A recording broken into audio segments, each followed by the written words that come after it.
duck blur. Race cars, lasers, aeroplanes. It's a duck blur. Might solve the mystery or rewrite history. DuckTales. Ooh.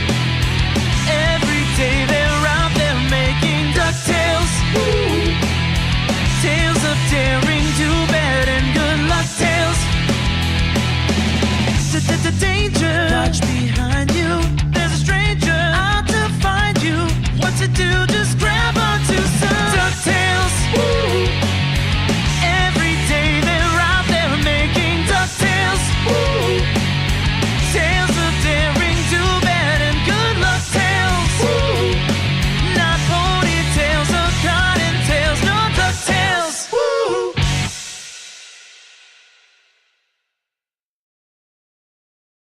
We are the ones who don't know what we're fighting for. Give us a gun and send us all off to war.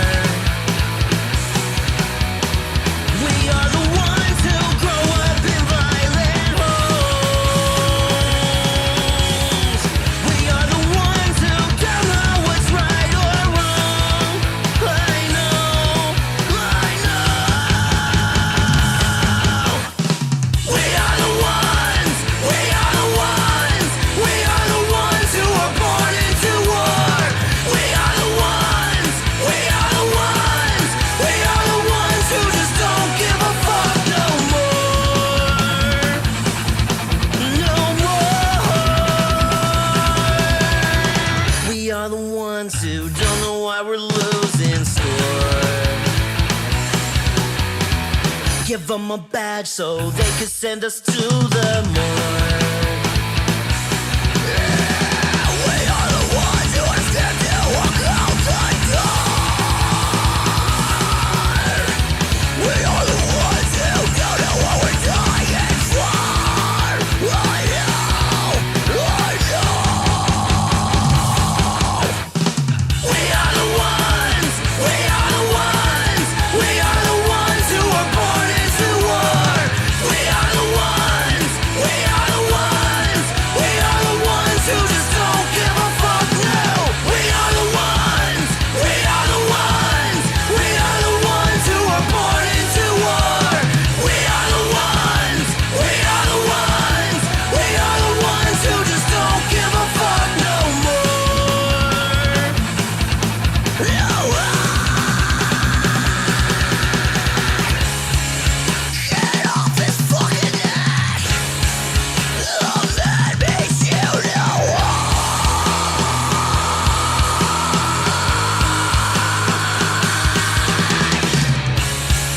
He can't fucking breathe. The man makes you no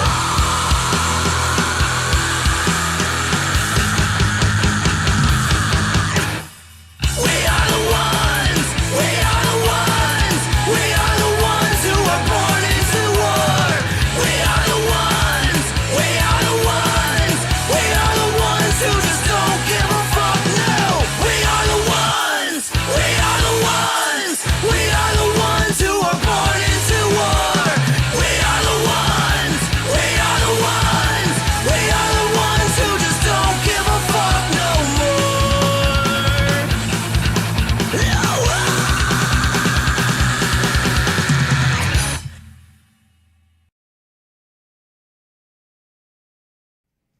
Warning.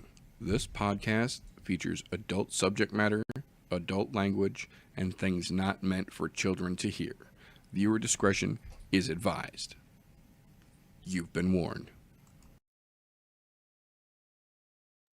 If it's Thursday, welcome, ladies and gentlemen, boys and girls, children of appropriate ages, to the latest episode of the I'm No Joe podcast, a show where every armchair quarterback can feel like Eddie Bravo.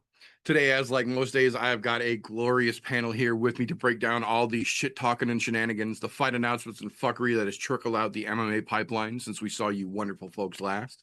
Before we get into all that fun and fuckery, first and foremost, gentlemen, how you doing over there? One day closer to Friday. Thank God for that. Amen. I feel what Golf D said. Even though my work week just started, I'm enjoying the fact we're close to the weekend. I want some fights. We're Fuck gonna get yeah. some good ones this weekend too. That main card's gonna be a fucking fire one for once. Fuck yes. Just ready, ready to see Photon take his belt back. Fucking A. Fucking A. It's definitely a good weekend for combat sports for damn sure. Excuse me. Excuse me. Oh, that being said, we're going to kick things off around here the way that we like to, with a little bit of news and recent events, fight confirmations, fight cancellations, official rumor confirmations or denials, things of that nature, relevant to you fine folks this week. We ironically again do not have a terrible ton of news this week, but that is not necessarily a bad thing. Most weeks we got lots of news that's usually shitty. So this one fairly minimal. Unfortunately, again, like last week, we do have quite a bit of injuries on this week. So get right down to it here, starting right out. Might not have been the biggest fight in the world, but it is literally a fight that has been over 5 years in the making now. And then literally the day before it happens, it got called off. We found out this afternoon that the GOAT himself, Artem Lobov, is officially injured and out of his fight tomorrow on PFL versus Zubira Tukagov. That fight quite literally stems all the way back prior to McGregor throwing the fucking dolly at Khabib's bus, and was made, I believe this is the sixth time, either sixth or seventh time since the dolly incident. This fight has been booked and then fallen the fuck apart. This is the only fight left of that fucking McGregor versus Khabib school rivalry, and they just cannot fucking get it done for one reason after another. And unfortunately, today we found out once again that hope is shattered. So we will see if they try to put that fight back together at another date, but I have a feeling they're probably not going to. That ship has probably sailed at this point, and probably for the better as well. Speaking of injuries, though, like I mentioned, when it comes to this weekend's UFC 320 card, we found out this week that Ozzy Diaz had officially gotten hurt and the fight was in jeopardy, but they figured it out just yesterday, and Atiba Gautier will stay on the UFC 320 card this time.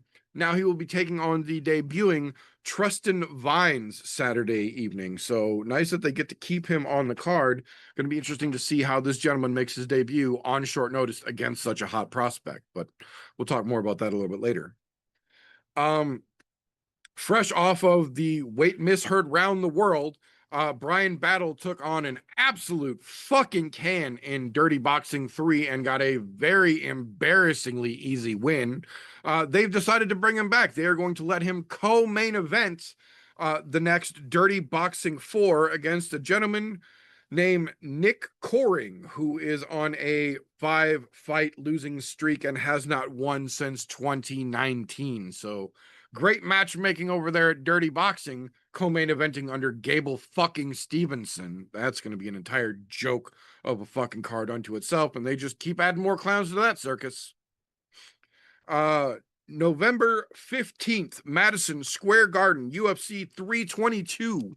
Got a very interesting fight added to it this week.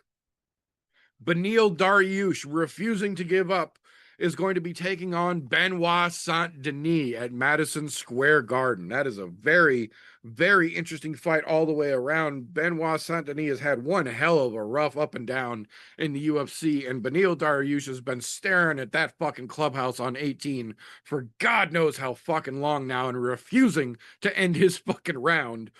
Going to be interesting to see what both of those gentlemen have left at this point in their careers. BSD from just the sheer amount of ass whoopings he's taken in a short amount of time, and Beneil for being just a hell of an old motherfucker still kicking around in the UFC. Nice fight. It'll be interesting to see how that one plays out. The following week after Madison Square Garden will be the UFC debut in Qatar.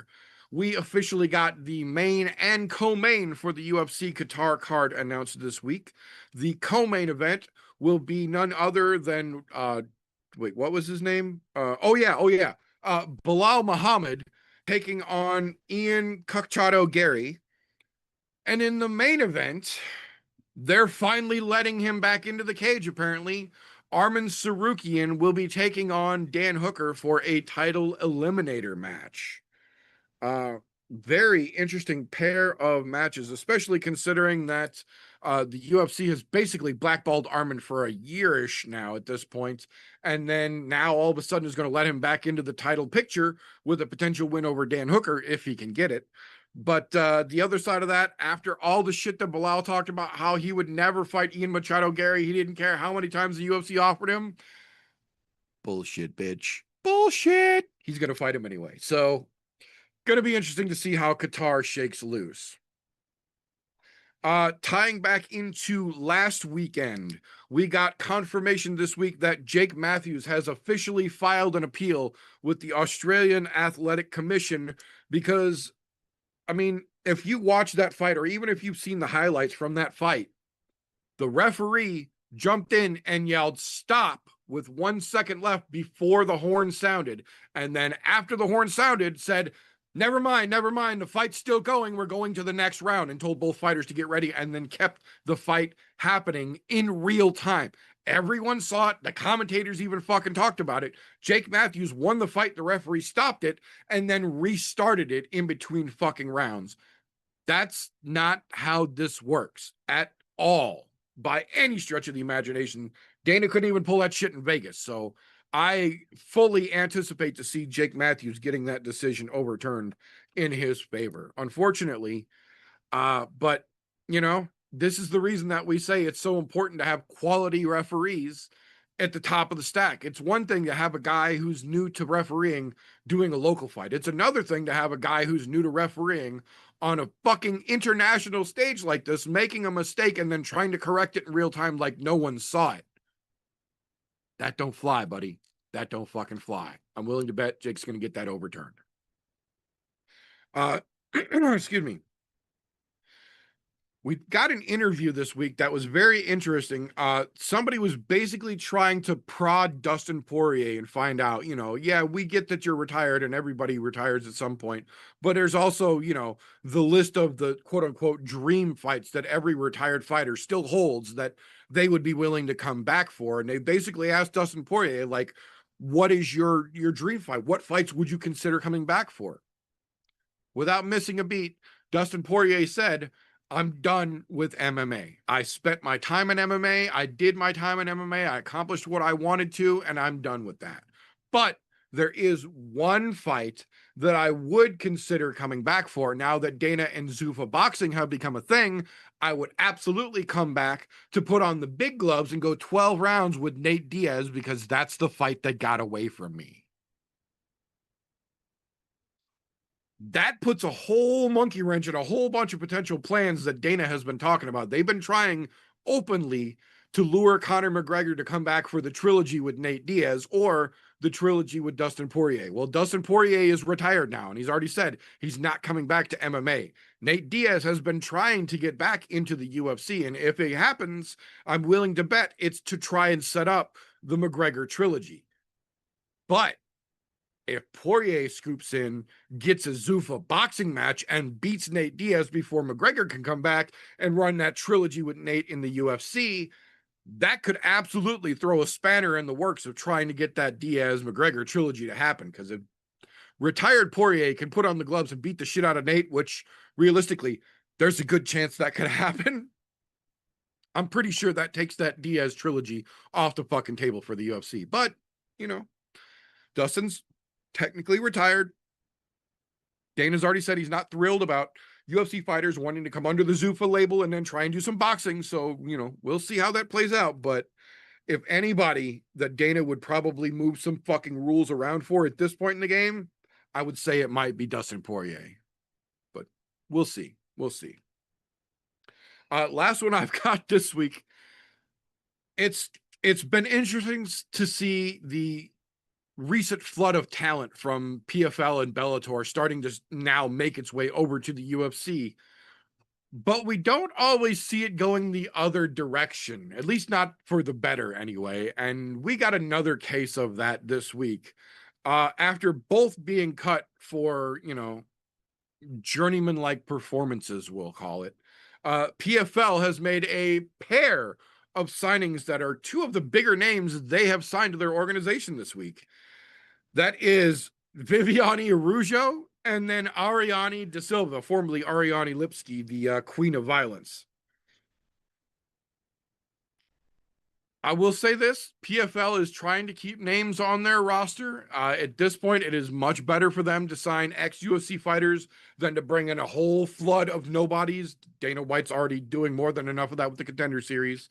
But that's not going to help the PFL with the problems that they've got going on in their roster. Those two names are not going to do a whole lot. They have already said that they are basically both brought in as next matchups potentially for Dakota Ditcheva. So they are literally lining the walkway with cans for Dakota to just keep fucking shining and not have to ever face any legitimate real competition in a very PFL manner. But we'll see how that works out for them in the long run, I suppose. That being said, that is what I have got for news this week. Either one of you gentlemen have anything over there that I might have missed? Nope, because I ain't been paying attention to the news. Not gonna lie.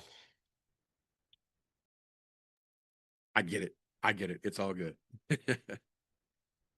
That being said, though, this will be the point where I get that it might be a little unfamiliar because it's been nearly a fucking month since we've got to do it officially, but being as how we have got UFC 320 coming up this weekend, that means two things here on the I'm No Joe podcast. Number one, Saturday, 1 hour before the UFC 320 pay-per-view broadcast starts, you will be able to see myself and this gentleman, wait, no, he's over there. This gentleman over here, over on the pregame show, getting you hyped for all things UFC 320 and bringing you any new and important updates before the fights actually kick off, leading you right into the card. And number two, we get to bring in my pregame co-host here for our favorite segment, the Casual Corner. So, Flintlock, how you doing over there, brother? I'm good, bro. I'm excited for what's supposed to be some really good fights. Hell yes. We have got a hell of a main card over on 320. There's some other stuff on there, but we'll talk about that a little bit later. But we're here to talk about the two big shiny ones up at the top, the pair of belts on both of the pay-per-views taking place in October. Both this one and 321 at the end of the month both have two title fights to top off the card. But we're here to talk about 320 for this one. So first and foremost, we have got the men's bantamweight on the line in the co-main event in Marab the Machine Davalishvili versus Corey the Sandman Sanhagen. How do you think that one shakes out, sir?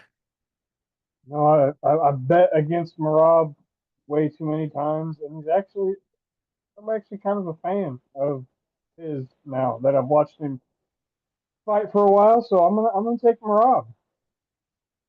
Completely understand that. I completely understand that as well.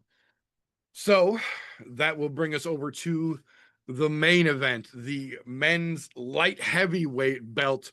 Back up, the rematch immediately back on the line here. Big Onk taking on Poetan for the run back. Who you think leaves the main event with that strap? Chama, chama, chama. Yeah, he's taking it, bro. I completely agree. I think Alex gets his goddamn belt back and sets the world straight. Yes. All right. Well, thank you very much, sir. Always appreciate your input on this. I will definitely talk to you again about this some more on Saturday afternoon. So, with that being said, that will bring us to the point where if you've been watching combat sports as long as some of us have been watching combat sports, you start to learn what you like to watch, when it comes on, and how you need to watch it. And you start to develop a metaphorical blinder set, if you will. You start to lose the forest for the trees here.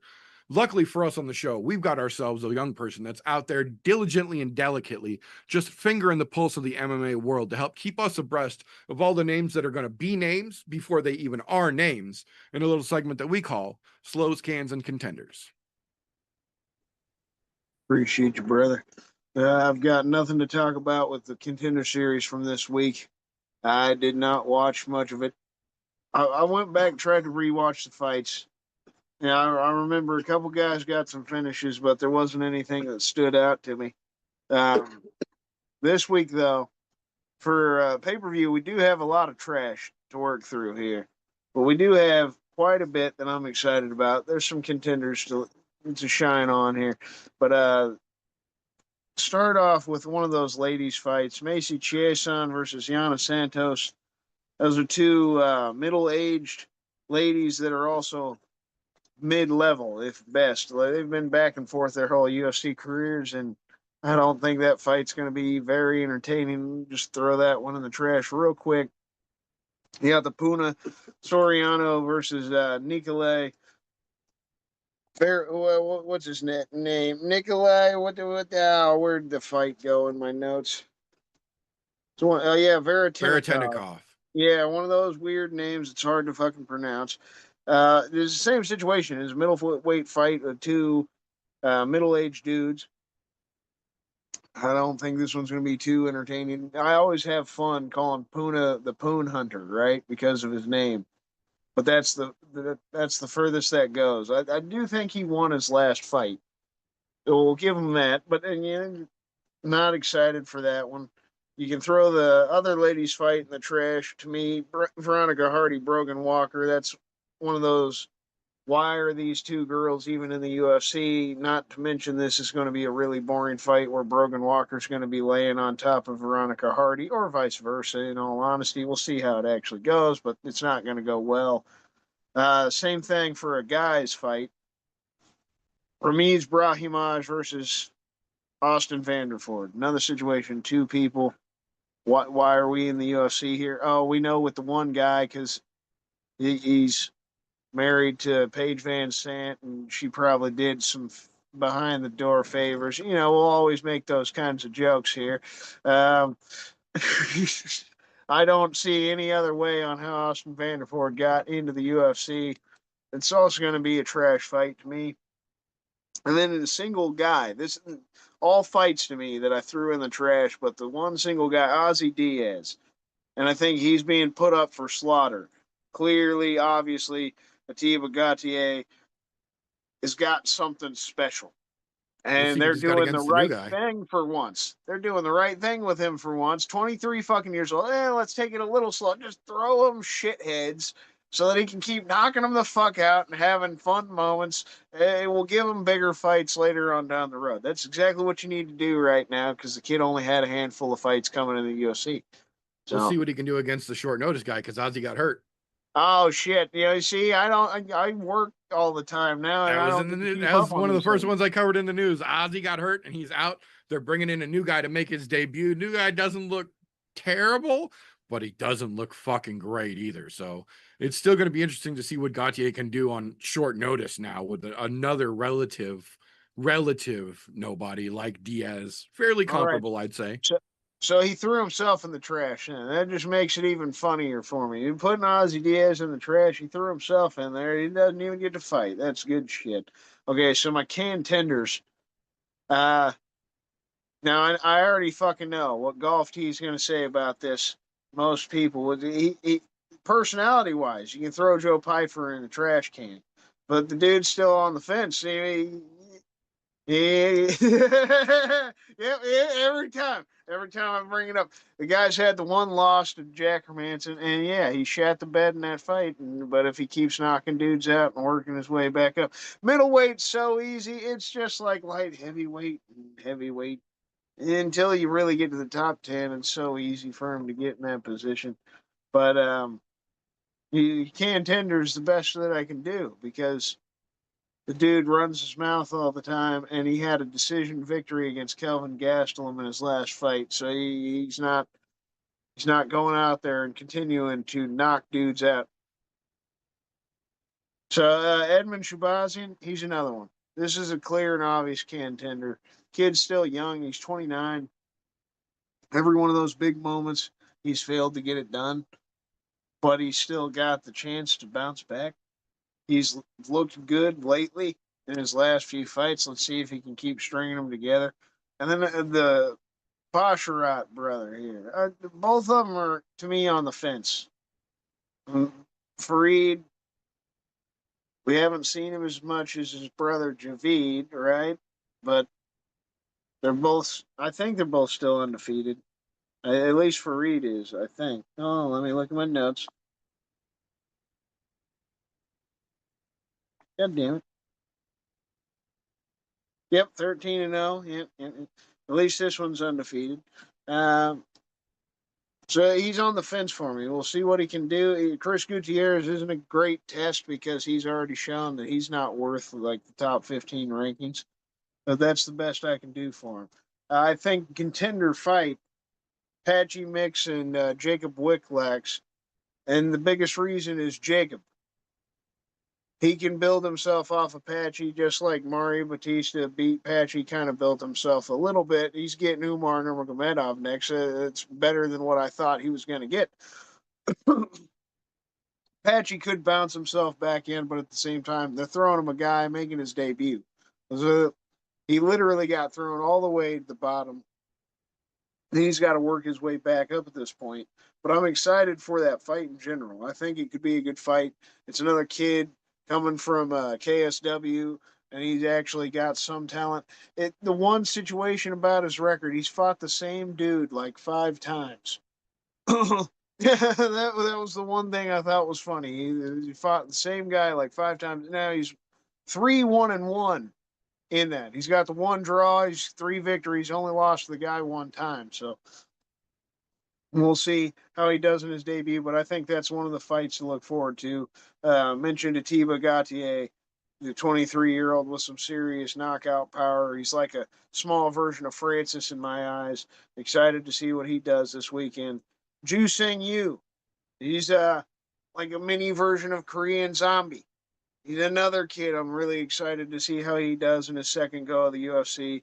He looked great in his debut. Got the first round knockout against Jekka Sarigi. Looking forward to seeing how he does this second go. You've obviously got the co-main event.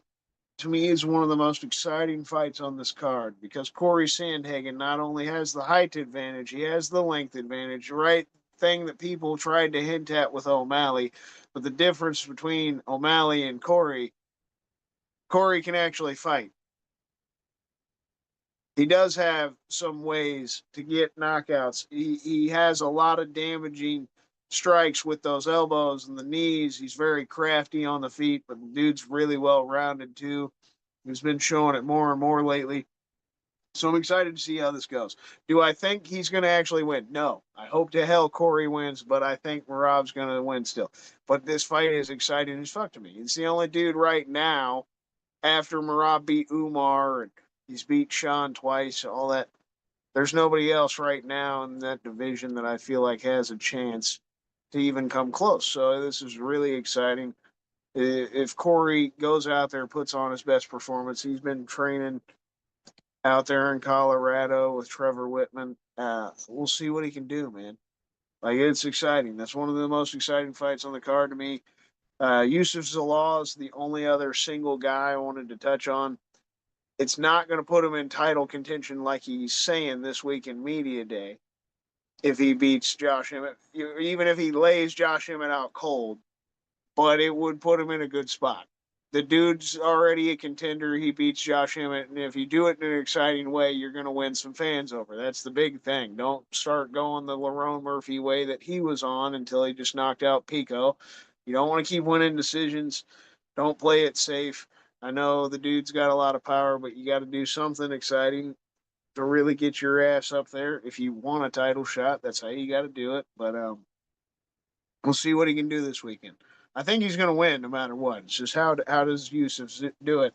But to think too that he had that tough run the first go in the UFC and gets kicked out, right? And then he goes on like a 4-fight winning streak, gets back in the UFC, and then he's just put himself on an absolute tear.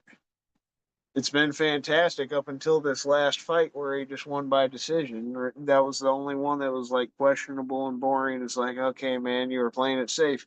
Hopefully he doesn't go that route again. But last thing I got to touch on, probably the most exciting fight on the card, the People's main event, Khalil Rountree versus Yuri Prohashka. This is the one, dude. Like, I love Khalil. I've loved Khalil for years. This is probably the actual test. Like, I know Carlos just did what he did last weekend, but this is the test to me of who's really the best light heavyweight. Even though we've got the title fight this weekend, I think either one of these guys on any given night could easily beat the shit out of Magomed Ankalaev. The challenge would be, how do they beat Alex Pereira? So I think Magomed got lucky. Even though he laid and prayed on Alex in that first fight, I still would have scored it for Alex. Judges are what they fucking are. This one's not going to be in Abu Dhabi. This one's going to be in Vegas. So hopefully it'll swing the other way. But I'm excited for this fight. This is probably going to be the most violent fight on this card. Hopefully a fight of the year contender. I know Khalil played it safe in his last one against Jamal, but he was apparently banged up going in that fight. It seems like he's healthy going in this one. If Yuri's also healthy, these two are going to literally try to kill each other once those doors are locked and they're allowed to go at each other. They'll respect the fuck out of each other after the fact if they don't murder each other, but god damn it, it's going to be one exciting fight to fucking witness. The only thing that I wish about it is that it was 5 rounds instead of 3. That's what I got. I'd like to hear what you boys got. All right. I just want to point something out here. The entirety of the early prelims is spot fucking on. None of the motherfuckers on there deserve to be on the prelims or the main card. None of them. Veronica Hardy, Brogan Walker, that's contractual obligation if I've ever seen it in my fucking life. Austin Van Zant. He doesn't get to use his own name. That doesn't work. Is literally fighting before the guy he fucking knocked out in his goddamn first fight in the UFC. Was that UFC Seattle, I think, if I remember correctly. Speaking of that guy, Nikolay Vretenikov got knocked out by Austin Van Zant. Why is he still in the UFC? Why are they just going, here, Punahele, fucking have fun with him? Dude, if you get knocked out by Austin Van Zant, there should be a clause in your goddamn thing that says, should you lose in any way, shape, or fashion to Austin Van Zant, you are now cut from the UFC. It should be a clause in everyone in the welterweight division's fucking thing. Immediate forfeiture of pay. Do not pass go. Do not collect $200. Goodbye. Look, I was excited about Patchy Mix coming to the UFC. I'll say it.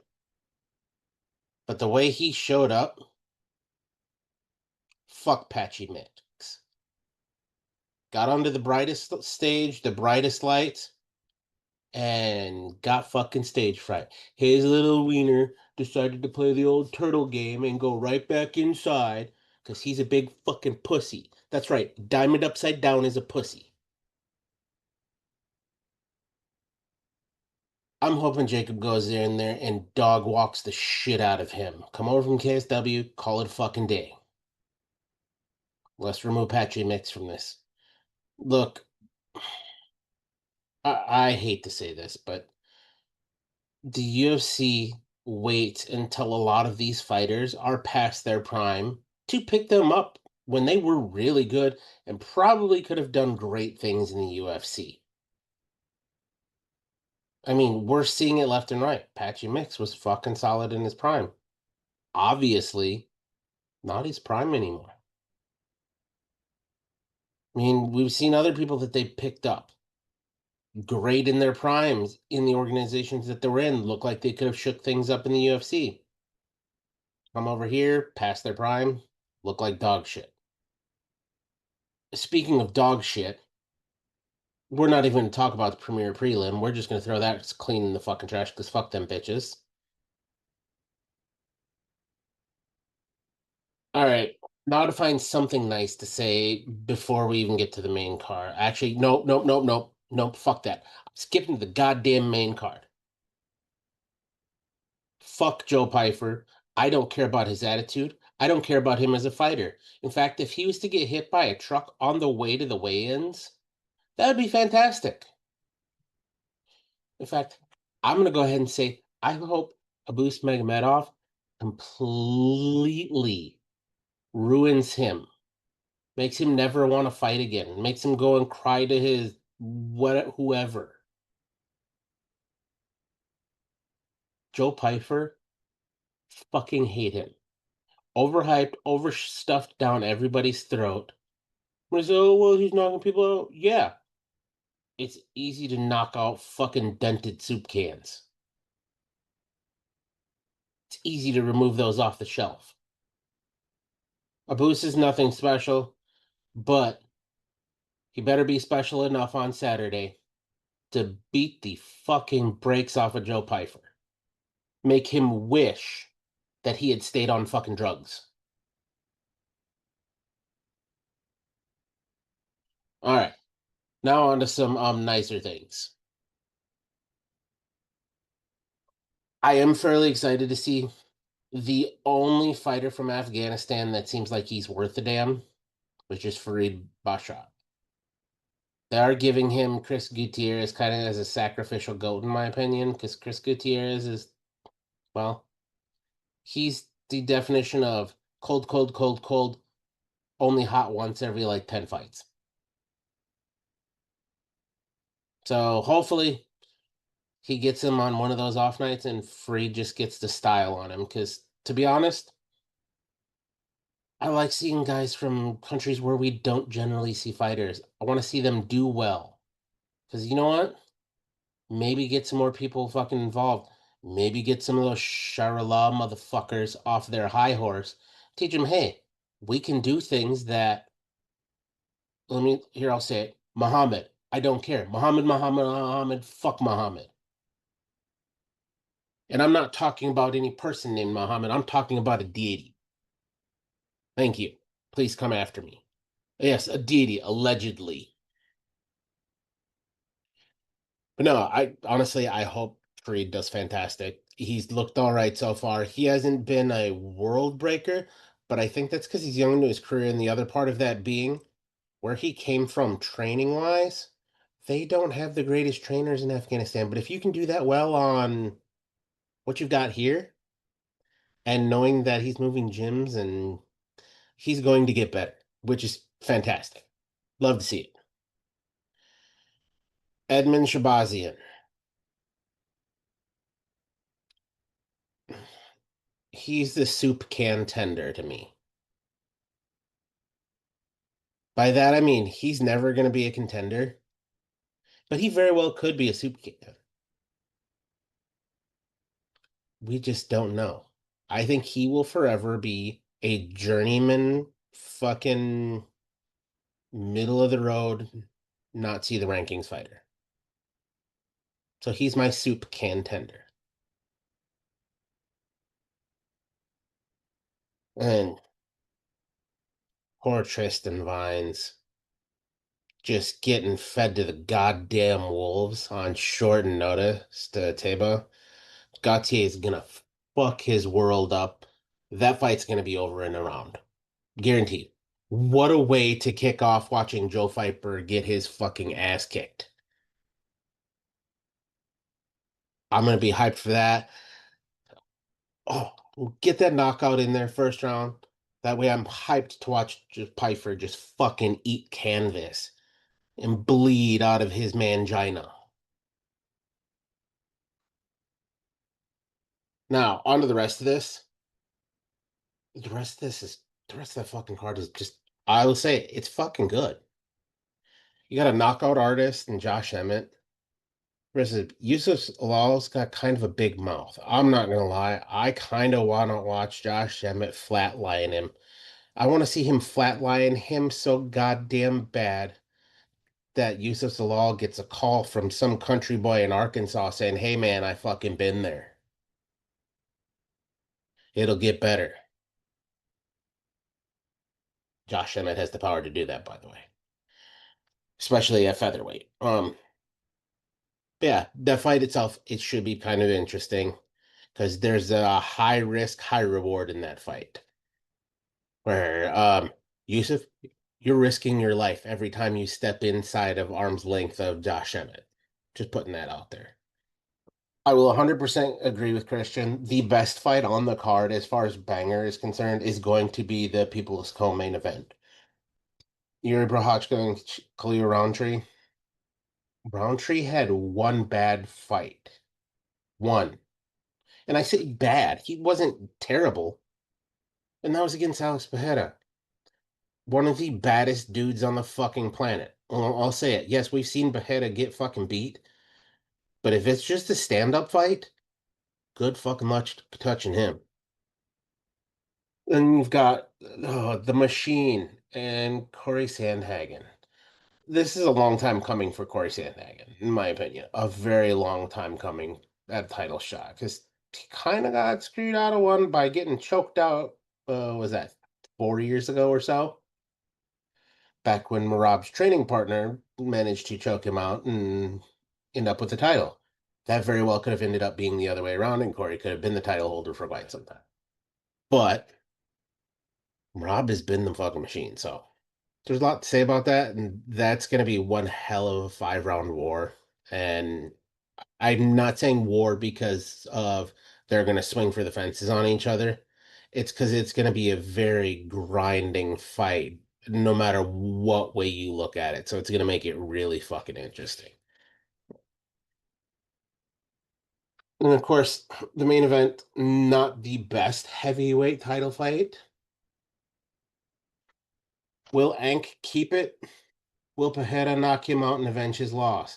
If so, does the UFC go, oh, well, now we need a trilogy? The winner of Roundtree and Prochazka has to fucking wait because the UFC's about that shit. Could fuck a lot of fans out of a much better follow-up title fight because guaranteed whoever wins that Prochazka Roundtree fight is going to get the next title shot because one of those two will win it in a dramatic fashion. No ifs, ands, or buts about it. So it's just a matter of who comes out on top of a. I'll say it's a good title fight because Pereira definitely deserves to be there. And well, Ankalaev's the champ, so I mean, not much more you can say about that. As a whole, this card's not fucking terrible, but it's okay. From about the middle of the prelims going forward, it's all right. Until you get to the main card, well, there's a fight that's on the main card that should probably be on the early prelims, but that's neither here nor there. If you guys can't figure out which one that is, that's on you. And if you can't figure that out on your own, we probably shouldn't be friends. Yeah, I will say, I think at this point, the only fighter that the UFC has brought in from another organization who hasn't completely shit the bed has been Rainer de Ritter. I think the Dutch Knight is the only one who's come from another promotion and actually done well. He's literally at the cusp of a fucking title shot at 185 pounds. He gets it done in Vancouver in spectacular fashion. He's probably getting that fucking title shot. But aside from that, I completely agree with Galti. Like the vast majority of the fighters the UFC has brought in from other organizations, they've been spent before they fucking got here. Patchy Mix is a great example. We saw Patchy do wonderful over in Bellator and shit the bed as soon as he got to UFC. Pitbull did great in Bellator, shit the bed as soon as he got to UFC. Like we've seen this time and time again. I completely agree. The UFC has not been the best at picking athletes in their prime from other organizations, to say the least. That being said, there are still some interesting fights on this card. There are a lot. I will say this, the entire early prelim makes me want to scream from the mountaintops, bring back Facebook prelims, because not a single one of these fucking fights deserves to be on a pay-per-view broadcast, early prelim or not. This entire section of this card can be put on Facebook and the card would be no less off for it altogether. That being said, There's some interesting ones on the prelims themselves. I am very curious to see how Gautier is going to do with a short notice fight, because short notice fights are definitely both sides of the fucking table. Gautier was preparing for Ozzy Diaz, who we all pretty much agreed he was going to walk through, but Vines brings a whole nother set of unknowns rather to this matchup, and I'm always curious how short notice fights play out. I don't give a fuck if he's still undefeated. Fuck both of the Basharat brothers. They can both fuck all the way off. I give zero shits about anything that either one of them do. And they're giving this motherfucker the easiest layup they can in Chris Gutierrez, the definition of cold until he's hot and then he's cold again. Like, it's not like they're even trying to really fucking challenge him at this point. So I don't have a whole lot of faith that that fight is going to be very convincing. I do think Shabazian versus Andre Muniz could be interesting, because we've seen Shabazian been working on his game overall, rounding out the rough edges here. Andre Muniz is not a world breaker on the feet. On the ground, Andre Muniz has shown that he is absolutely world-class in his jiu-jitsu, and that's tended to be one of Shabazian's biggest weak points. He was the guy that's known most for getting thrown around by Ronda Rousey while she was on her way up, not necessarily for handling his own when he's on the ground. And the last couple of times he's gotten his ass beat, it's either been because he got knocked out cold or because he got taken to the ground and worked on, because he doesn't really have much of a ground game. If he has not sharpened up his ground game, Andre Muniz could put an absolute halt to any fucking progress he's made. But the other side of that coin, if Edmund has actually been working as much as he's been telling us he has, he could get past Andre Muniz and actually start a legitimate run here towards fucking rankings. And that's not unrealistic to see. Saturday's going to tell us a lot about them both, though. Fuck Joe Pyfer. I wouldn't piss on him if he was burning to death. I hope with all of blackness in my cruel little fucking heart that Abus Magomedov somehow has spent the last 6 months grinding and getting himself into shape so he lays this fucking moron out and we don't have to hear any more of this bullshit Joe Pyfer fucking crammed down our goddamn throats. The dude's a fucking trash can. He's been put up against other even worse trash cans, and I'm fucking done with him. Fuck Joe Pyfer. I don't give a fuck. Fuck him as a person. Fuck him as a fighter. Fuck Joe Pyfer. That being said, I am very curious about the Josh Emmett versus Yusuf Zalal fight. I think TJ nailed it right on the fucking head. Yusuf Zalal has what it takes to get this fight done, in my opinion, but Josh Emmett, while on his way out, absolutely still has some of the strongest fucking hands in the featherweight division. End of sentence. If Yusuf gets sloppy, Josh will put him flat down on that fucking canvas, staring at the lights. There's not a doubt in my goddamn mind. But if he's smart, he is faster than Emmett. He's a little more well-rounded than Emmett. I feel he could absolutely make this a statement showing for himself if he's smart about it. People's co-main event, undoubtedly biggest fucking potential for oh my god on the entire fucking card. At this point, the only other fight on this card that could potentially steal fight of the night from these two, in my opinion, is the main event, and that's because of Alex Pereira. But aside from the main event, Yuri Prohaska versus Khalil Roundtree has the absolute most potential on this card to have somebody getting laid the fuck out. No matter which way this fight plays out, this one's gonna be good. These two are absolutely fighting for the next shot at the belt. Unequivocally, whoever wins this, however they win this, should 100% be the next person fighting for the belt after it gets defended in the main event. Co-main event. This fight is so fucking long coming. I absolutely agree. It's gonna be fucking crazy. The problem is Corey has a tendency to, I don't want to say give up, but not try as hard as we've seen him capable of if he's held down. Corey is a very active, a very movement-oriented fighter, and when he's been held down in the past, he almost seems to like accept that he's being held down. You cannot do that against Merab Dvalishvili at all. He's demonstrated it time and time again. If you are not ready to defend 1,000 takedowns, you're already done before you step in the cage, because he's going to hit you with 1,000. And if you stop 1,000, he's going to keep going. That's just how fucking Merab is. They don't call him a machine for nothing. So Corey absolutely has some tools that could definitely work against Merab if he times them right and is smart about his fighting here. But this fight is one of those that there's absolutely no way to tell going in how the fuck this is going to shake loose, because both of these guys, in my opinion, genuinely have a very good chance of winning this one. As much as I love Merab and as dominant as he has been, Corey Sandhagen could absolutely have the tools to get him and outdo him and take that belt away. That's one of the reasons we're watching this Saturday evening. Main event, on the other hand, I will give him this. Ankalaev has let Ali do a whole lot of talking on his social media on his behalf since that first fight.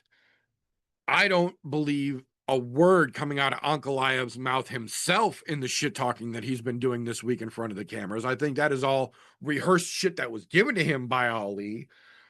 But I think they've got him drinking his own Kool-Aid. I think he absolutely believes in his own head that he really did win that first fight, which I don't agree with, and that he's going to knock Pereira out somehow this time, which I don't think there's a fucking chance of. I think this is going to be a very short event. I don't think we see 5 rounds this time. I genuinely do believe when Alex Pereira told us he was at 40% in their first fight because of injuries, I absolutely believe it. We all were screaming it from the moment that that fight started, that something looked off about Pereira. His movement wasn't right. His aggressiveness wasn't fucking there. You could tell just by watching the first match. Something wasn't the way that it was supposed to be. Maybe those injuries were all true. Maybe he just wasn't in it. But whatever the fuck it was, something was not right leading into their last fight. And whatever the fuck it was, seems to have been corrected going into this one. This Alex Pereira seems like the old Poetan that we watched just melt motherfuckers. And that's kind of what I anticipate seeing this weekend. I think Pereira melts Ankalaev, gets his belt back, and sets the universe timeline back to the way it's supposed to be. Fingers fucking crossed.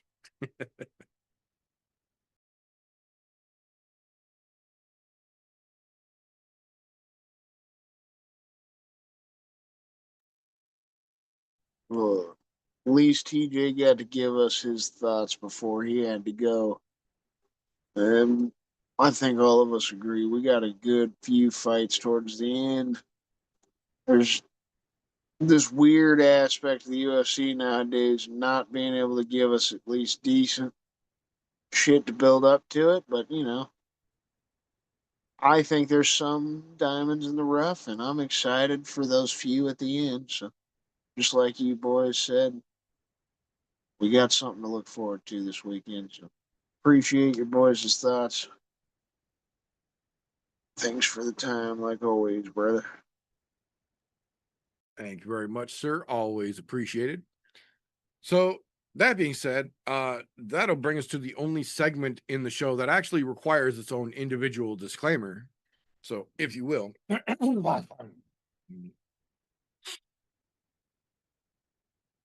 Tapology.com in no way, shape, or form supports, sponsors, or endorses the I'm No Joe podcast. Yet. That being said, Tapology does let you go onto their site, create a free account, and make fantasy-style MMA picks like we do here on the show. They even let you make groups. So we made one of those. It's called I'm No Bookie, all one word, or Group 965, however you need to find it. The group is open to the public. You are welcome and encouraged to make yourself an account, join the group, and then let us know who you are so we can hold your picks accountable with our picks in a segment that's normally called Tapology with TJ, but he's on the phone, so I'm going to do it. So, that being said, we did have a hell of a card last weekend down in Perth in terms of our Tapology picks overall. Let me pull this up here real quick. There we go. It was close. It was very, very close all the way across. The lowest person that we had in the group last week had 8 out of 12 correct. The worst person in the group had 8 of 12 correct. Top person in the group, 10 out of 12 correct. So everybody was well north of a coin flip. We were all at basically 75% correct or better. pat on the fucking back for all of us here for that one, in my goddamn opinion. That being said, we do have a Grand Prix running right now. And there is a hell of a competition to take that first place spot. So we'll start with the bottom here. Last week, it was very, very close. The two people competing for the bottom of the spot last week, for the bottom spot last week, both had 8 of 10 correct. This is why we say it all the time. Your picks count for more than just who you pick. How and when make a big difference, because the person who did not take last place had 8 correct, 3 decisions, and a perfect. The one that did take last place, 2 decisions, a perfect, and 2 semis. Oh, I'm sorry, I read that wrong. It was 6 of 8, or 6 of 12 rather, not 8 of 12. So the lowest one did get 50% on the nuts. This week, that was Vindog the Booty Hog. This was a weird card to call all the way across. So it's not like he really fumbled this one. This was just a weird fucking card all the way across. That being said, right after Vindog the Booty Hog was Golfty himself with the 8-3-1. Right above him was Christian with 8 again, 4 decisions, 2 semi-perfects here. Above him, we had Donna, 9 correct, 3 decisions, 2 semi-perfects. And then taking the top of the stack, yours truly, pat my own goddamn back. I got 10 of those 12 correct with 3 decisions correct as well. So I held my own on the damn stack last weekend. One moment here.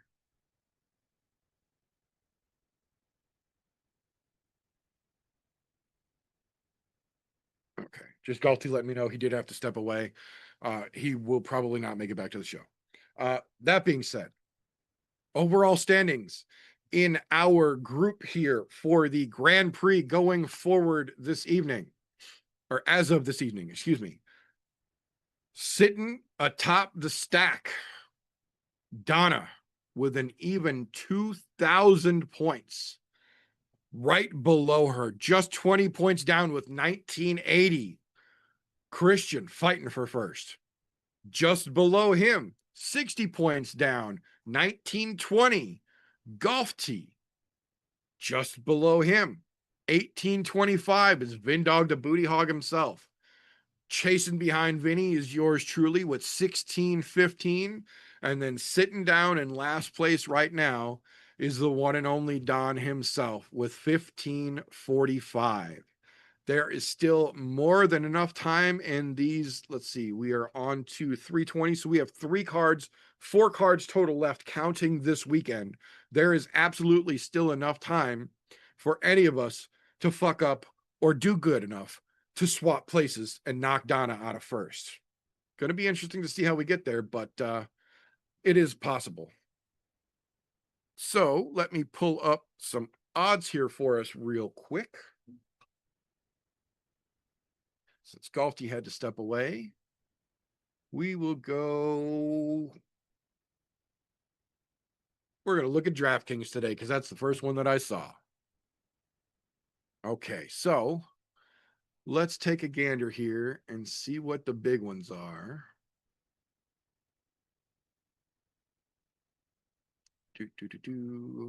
Okay, so it looks like, ironically enough, most of all the prelims are pretty much all coin flips, with the exception of the opening fight for some reason. I believe, let me double check. I think this is the biggest odds on the entire card. It sure the fuck is. The biggest odds on the card altogether this weekend are the opening fight, Veronica Hardy and Brogan Walker. DraftKings has this fight sitting right now. Veronica Hardy as a minus 700 favorite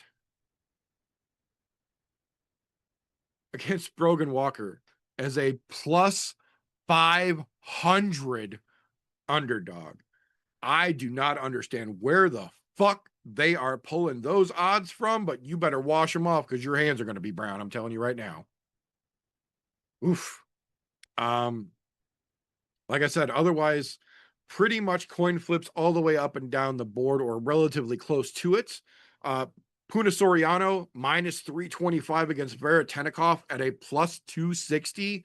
That's kind of exactly how we figured it was going to be because of the situation that Veretennikov is dealing with.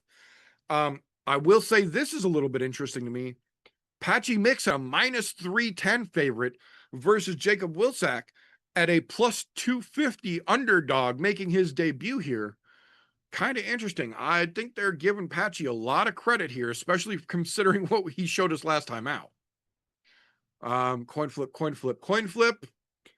Here we go. Farid Basharat, minus 485 favorite against Gutierrez in a plus 370 underdog. Honestly, I kind of figured those odds would be a little bit bigger.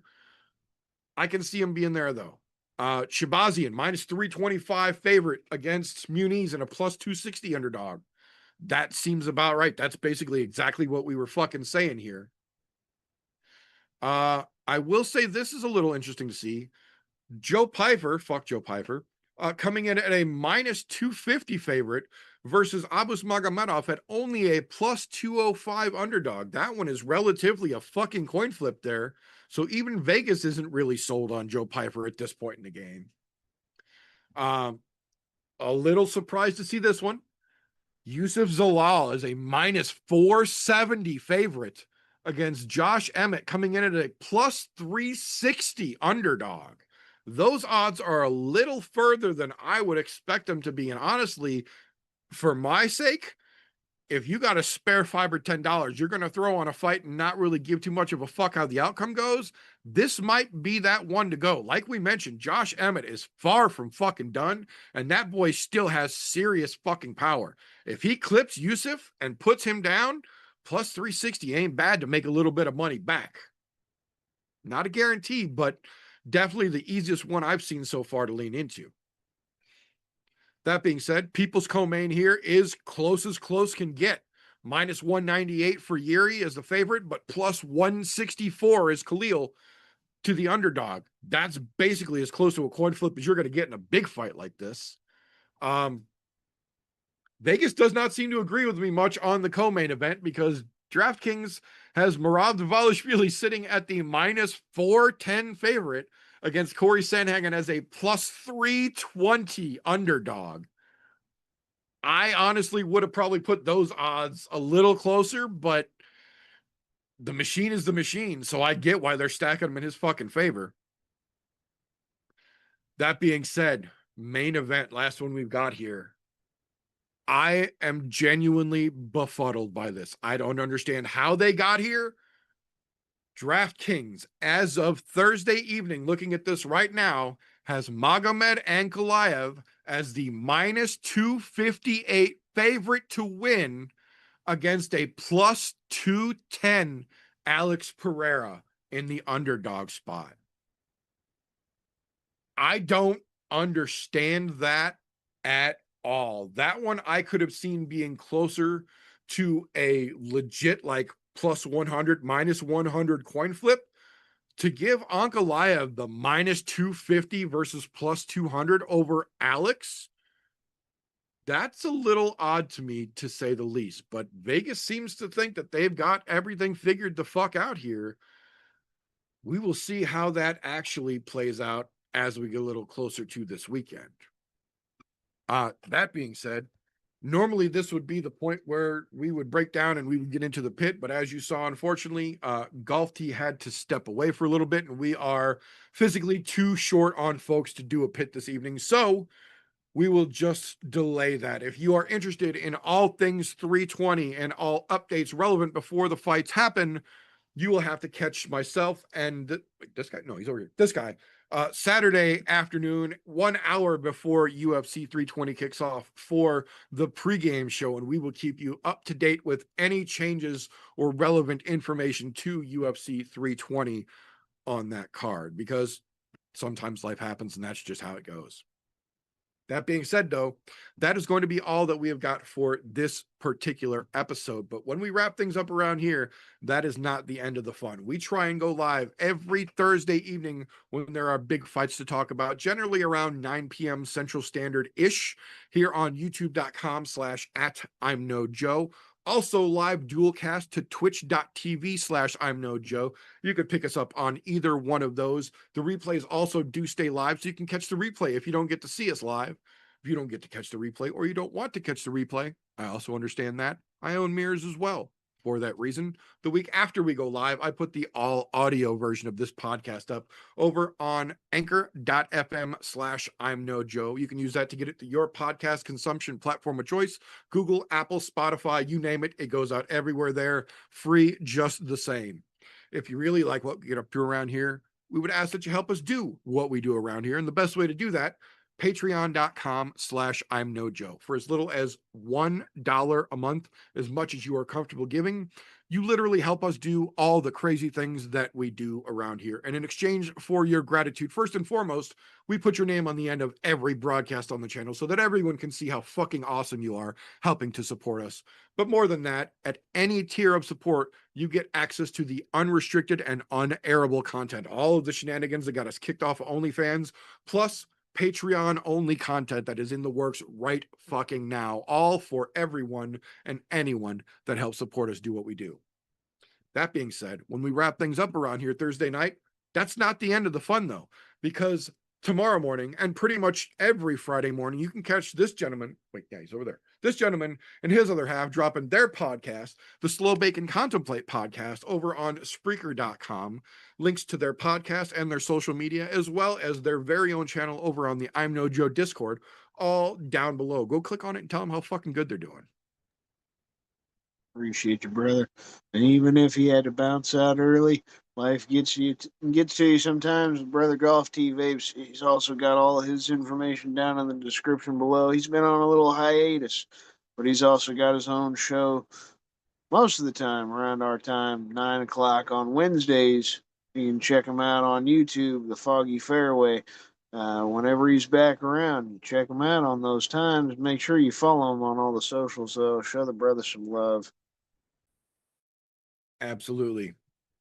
And in the event that you are interested in the devil's lettuce and the shenaniganry that goes along with that, I also have my links down below, Linktree/I'mNoJoe or Linktree/The Meter Does Many Things. The I'm No Joe will obviously take you to everything to do with the I'm No Joe podcast. The Linktree for Meter Does Many Things will take you to all of the non-I'm No Joe things that I get up to. If you enjoy yourself a bit of devil's lettuce, definitely check out that link and all the craziness that goes on over there. But that is all we have got for this particular episode. We will catch you again Saturday for all of the fun on the pregame. But that is all we have got for this particular episode, boys and girls. So remember, don't let ignorance stop you. You can root for anything except politics. That's a pain in the neck right now.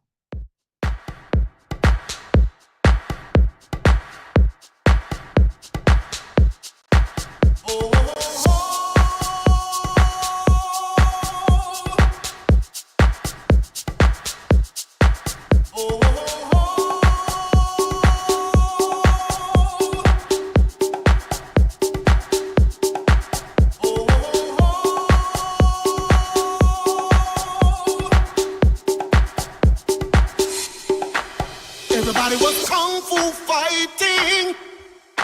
Those kids were fast as lightning. In fact, it was a little bit frightening. How do I say goodbye to what we had? The good times.